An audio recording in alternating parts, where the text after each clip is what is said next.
All right, guys. I'm in week 15. So I've got 5 days of recovery. Look where I am again. 5 days of recovery, getting fluids. This is a very important week.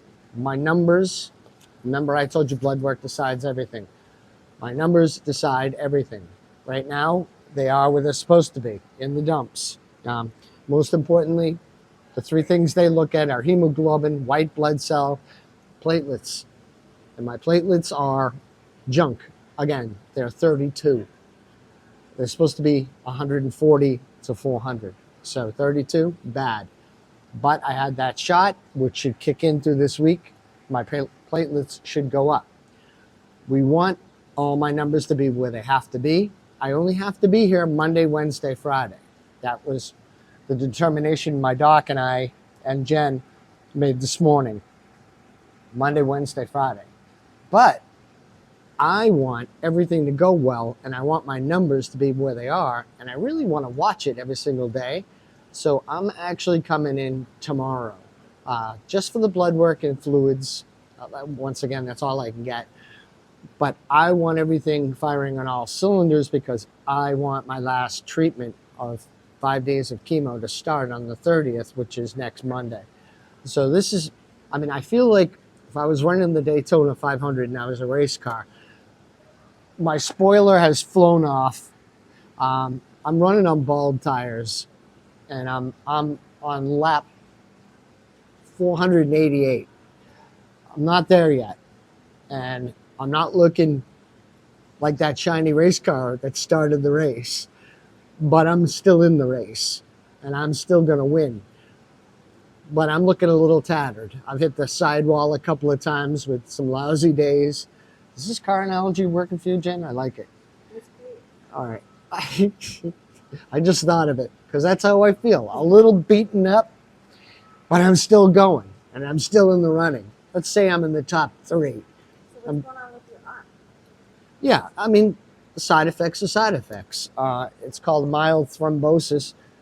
It's a little bit of a possible blood clot, but not really. It's just that the arm is a little swelled up. Probably from all the darn shots I was getting before I got the PICC line. I should have gotten the PICC line when this whole thing started, rather than putting 40 shots into my arm when they had to put the IV in.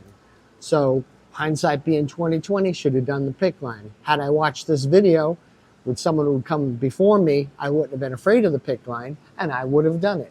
Another reason for why I'm doing this series is to make sure that people can make an informed decision. Everybody's different. I'm not telling you what to do. I'm not telling you to get the PICC line, but I'm telling you from my experience, get the darn PICC line.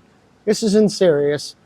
It could derail me if they had to give me blood thinners. If they have to give me blood thinners, that screws up my platelet count. That could screw up the cadence of my chemotherapy that's coming up this Monday. So once again, there's a stress level, yeah. And because I get to talk to my doctor anytime I want, and the staff here, again, the nurses are dynamite. They're as in tune. When my doctor dictates instructions, after I meet with him, like I met with him this morning, I came downstairs, David had already seen all his notes. So David was all over it, and then he hooked me up. The pharmacist made my concoction for the day, which is fluids, potassium, and magnesium. Magnesium is something you're always going to be low on, from what I found out. That's something they watch every day. And again, you have no control over it. Although we tried to eat our way out of it, and I had steak this weekend. That'll help with the anemia, maybe. But basically, that's it. This is my final week, and then I go into my 5 days of chemo. And then we get all the tests, and we find out if this thing continues for another 5-day session, or I'm a rock star and I made it through. Either way, I'll keep you guys posted, but it's no bad news. It's no great news. It's just an update that, being this far along, I'm still doing pretty good. And there's much more good days than there are bad days.